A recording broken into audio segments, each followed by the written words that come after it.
reaksi pupil karena akomodasi, yang kedua ada reaksi pupil karena cahaya.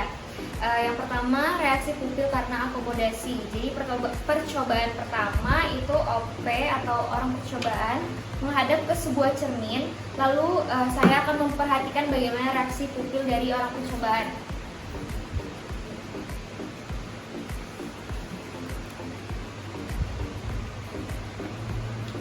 Percobaan kedua, jadi orang percobaan diminta melihat objek yang letaknya jauh, kemudian orang percobaan diminta melihat pensil dengan jarak 20 cm di depan muka orang percobaan. Di sini saya menggunakan penggaris untuk mengukur jarak sejauh 20 cm dan saya letakkan di depan wajah orang percobaan. Dan saya akan melihat reaksi pupilnya. Yang kedua ada reaksi pupil karena cahaya. Percobaan ketiga, orang percobaan menghadap ke tempat yang terang beberapa saat, kemudian orang percobaan diminta menutup matanya dan tunggu selama 10 detik.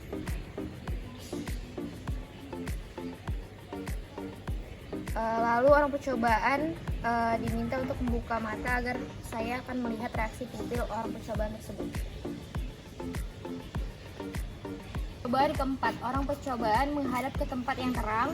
Orang percobaan diminta menutup matanya sebelah, kemudian mata orang percobaan dibuka. Jadi saya akan melihat reaksi pupil dari mata orang percobaan.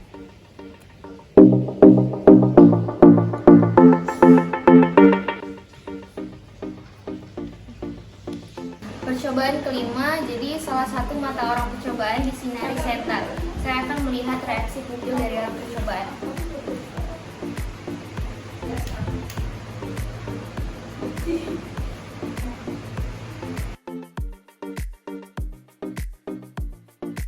Selanjutnya percobaan dengan menggunakan organ pendengaran atau organon auditus. Orang percobaan mampu merespon instruksi dari yang telah saya berikan. Percobaan pertama, jadi orang percobaan ditutup matanya menggunakan kain seperti ini, lalu saya akan mengarahkan jari telunjuk orang percobaan dan saya akan mendengar responnya. Kemana arah jarimu? Atas. Kemana arah jari telunjukmu? Bawah. Selanjutnya saya akan mengarahkan jari kakinya dan melihat respon dari orang percobaan. Kemana arah jari jempolmu? Atas. Kemana arah jari jempolmu? Bawah. Percobaan kedua, di mana saya akan memberikan instruksi kepada orang percobaan untuk menyebutkan bentuk suatu benda yang akan saya berikan dan mendengar responnya.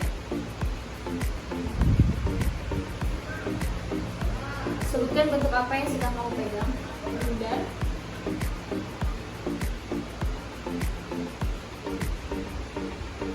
Panjang.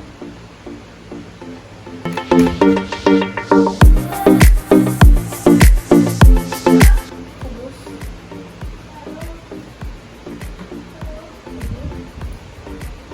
Tabung.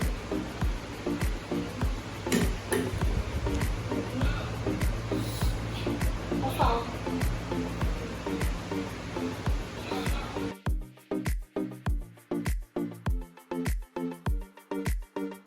Selanjutnya percobaan pada organon taktus atau peraba.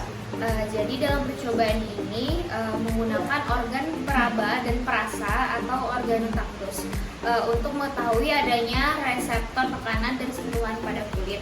Percobaan pertama, saya mengambil serabut ijuk yang telah dibengkokkan, lalu akan saya tekan di bagian kulit ibu jari orang percobaan dan melihat bagaimana responnya.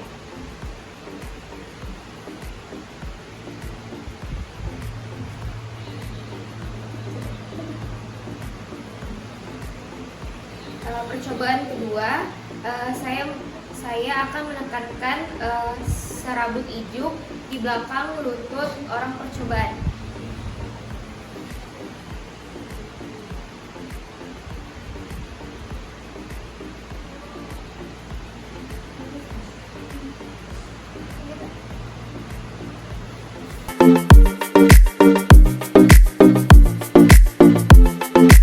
Selanjutnya percobaan pada organon olfaktus, di mana dimana percobaan ini menggunakan organ penghidung atau organon olfaktus.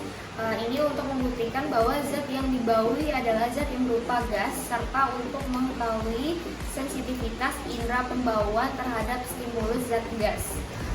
Jadi orang percobaan akan saya berikan lilin aromaterapi yang belum dibakar, lalu saya meminta orang percobaan untuk mencium baunya dan mendengar serta melihat bagaimana responnya.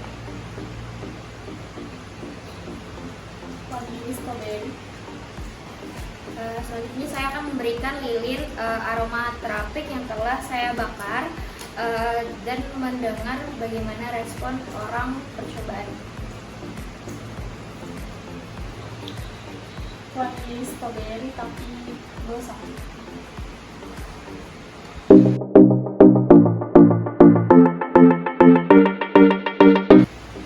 Selanjutnya saya akan melakukan percobaan organon gustatori. Saya sudah menutup mata orang percobaan menggunakan kain, lalu saya akan mengeringkan lidah orang percobaan dan meletakkan sesuatu di lidahnya, dan saya akan mendengar responnya.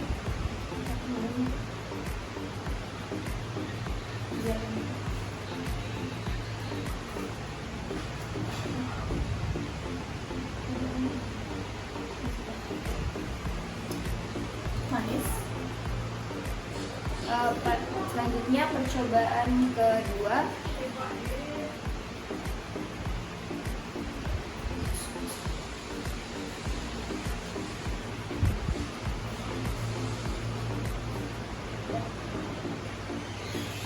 Asin.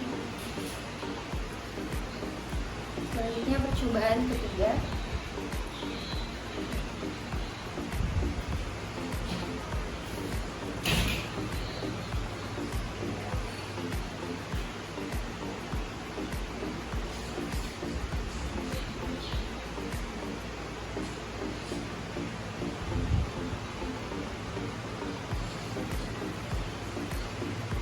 Asam.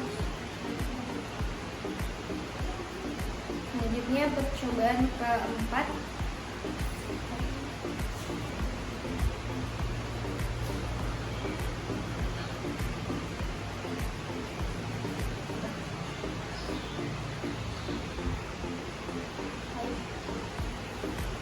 Selanjutnya percobaan kelima.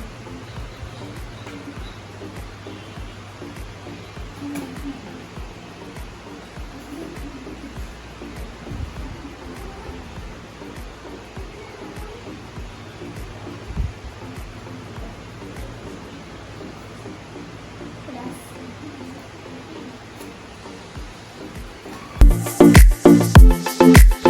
Selanjutnya percobaan untuk memahami proses terjadinya perubahan emosi yang dialami oleh orang percobaan.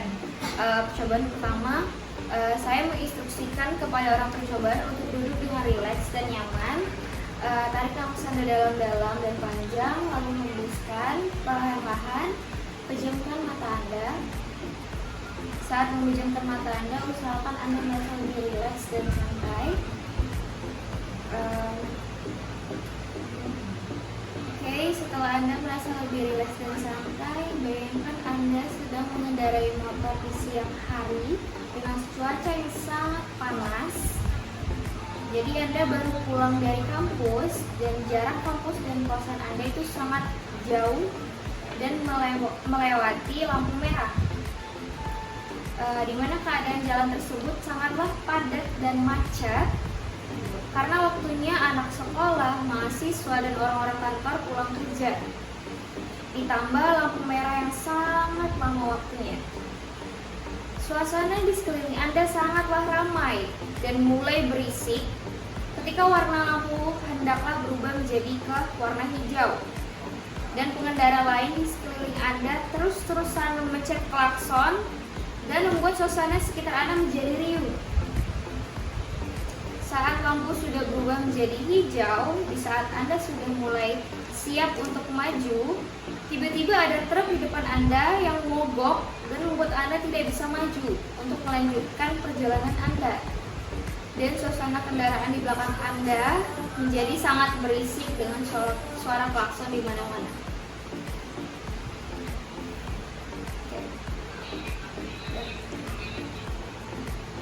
percobaan kedua, di mana saya akan membacakan cerita baru. Usahakan Anda tetap merasa rileks dan nyaman.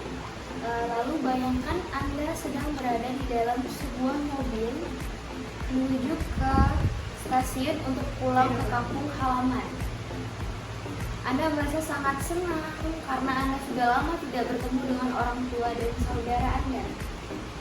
Anda hidup terpisah dengan keluarga Anda karena Anda sedang belajar di luar kota. Selama perjalanan, Anda sudah membayangkan apa saja yang akan Anda lakukan selama di rumah nanti dengan keluarga Anda. Anda sudah mempersiapkan rencana tersebut karena Anda hanya beberapa hari saja berada di rumah. Anda akan tidak sabar untuk melaksanakan kegiatan itu. Dan setibanya di rumah, setibanya di stasiun, Anda mendapatkan sebuah panggilan telepon dari ibu. Anda merasa ada sesuatu yang menjanggal saat mengangkat telepon tersebut. Perasaan Anda tidak enak, dan ternyata ibu Anda menelpon ingin memberikan kabar bahwa kakek Anda tiba-tiba kondisinya menurun dan masuk ke rumah sakit. Percobaan ketiga, saya akan membacakan cerita baru lagi dan usahakan Anda duduk dengan rileks dan nyaman. Kemudian bayangkan Anda hari ini ulang tahun, tapi dari tadi malam orang-orang yang sekeliling Anda tidak ada yang mengucapkan selamat ulang tahun kepada Anda. Paginya Anda kuliah dan tiba-tiba ada kuis mendadak dan Anda tidak belajar. Suasana hati Anda menjadi murung ditambah teman-teman Anda tiba-tiba menjauhi Anda. Anda pulang ke rumah dan ketika sampai di rumah, tidak ada orang rumah dan rumahnya dikunci. Anda hanya bisa duduk, menunggu di depan rumah, merenung kesalahan apa yang Anda lakuin, sampai Anda dijauhin, sampai Anda kelelahan dan akhirnya ketiduran. Tidak berapa lama ketika Anda tidur, ada sayup-sayup orang yang menyanyikan lagu Happy Birthday dan Anda pun membuka mata dan terkejut. Orang-orang yang Anda sayangi ada di depan Anda sambil menyanyikan lagu Happy Birthday.